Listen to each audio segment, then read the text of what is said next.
கிறிஸ்துக்குள் அன்பானவர்களை நம்முடைய ஆண்டவர் ரட்சகருமான இயேசு கிறிஸ்துவின் வல்லமையான நாமத்தில் உங்களை வாழ்த்தி வரவேற்கிறோம். இன்றைய வேத தியான பகுதி வாசிக்க தெரிந்து கொள்ளப்பட்ட வேத வசனம் அப்போஸ்தலர் நடபடிகள் 2ஆம் அதிகாரம் 38ஆம் வசனம்.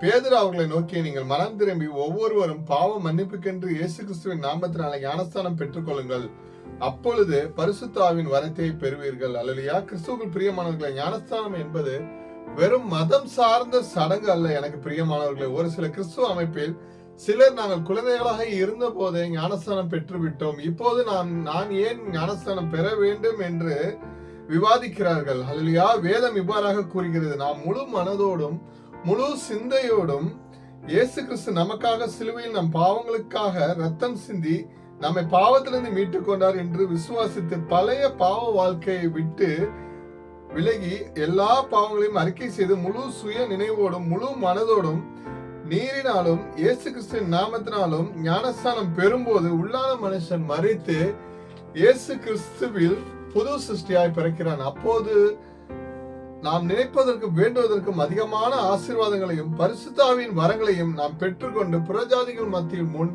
தேவன் நம்மை அவருக்கு சாட்சியாக உயர்த்தி வைப்பார். ஹல்லேலூயா.